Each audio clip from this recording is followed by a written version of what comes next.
Hello and welcome back to the Teresa Santos show here with Rosa Realty. And today we are going to talk a little bit about the compensation disclosure statement.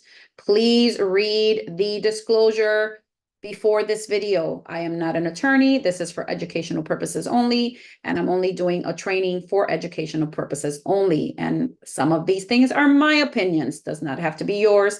But this is what we're going to do with the training. So make sure that you like, you share, and you subscribe to this channel so that you can get alerted when there's new trainings. So today we're going to do the compensation disclosure statement. And what is this? So this is a disclosure statement that is now required for any listings, okay? And or buyers that you're working with, okay? But mostly for listings. So we're going to go through that right now. If you had a listing become active before April 1st of 2024, you will need to do a modification of listing agreement, which we're going to train on in a little bit. The modification of listing agreement. But if you had a listing after April 1st, then you only have to give your seller a disclosure or compensation disclosure statement. What does this say? Okay. And we're also going to be adding signatures to this compensation agreement at La Rosa Realty. So you are going to have the seller sign that they received this and that you signed acknowledging you sent it. Okay. It doesn't show any signature lines right now, but it will in your dot loop. Compensation disclosure statement. The following disclosure should be given to the buyer, seller, owner if the existing listing agreement or buyer's agreement does not contain this disclosure. So if you had a buyer's agreement as well before we came with the new one in July, right? So if you had a buyer's agreement before July 1st, then you should probably make sure that they get one of these. If you signed an EBA, exclusive buyer brokerage agreement after July 1st, this should already be in it. So you don't have to give them the disclosure. But if it was before that, you will need this disclosure. Okay. So it's going to be between the brokerage, right? So you're going to have the brokerage name here. With us, it's La Rosa Realty. Advises the buyer, the seller, or the owner,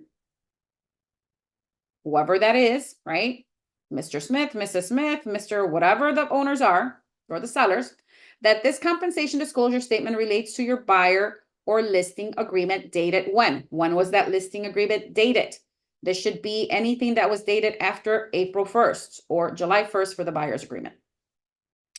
As a result of this National Association of Realtors proposed settlement agreement and related practice changes, the following disclosure is required in all buyer listing agreements because it wasn't there before April 1st.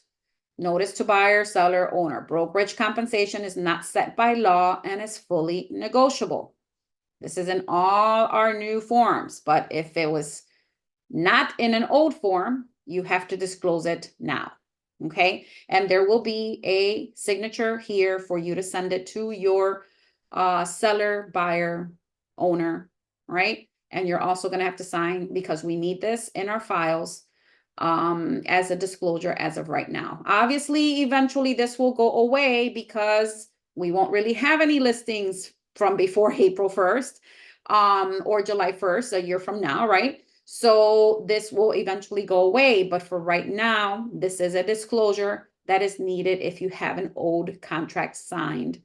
Again, if it was before April 1st, it is not this. It is a modification to listing agreement or modification to buyer's agreement. But if it was after April 1st, then you would just give them the disclosure. Okay. So hope that helps, and I'll see you on my next training. And don't forget to share, like, and subscribe to my YouTube channel so that you can get all the trainings you need as they move forward. Talk to you soon.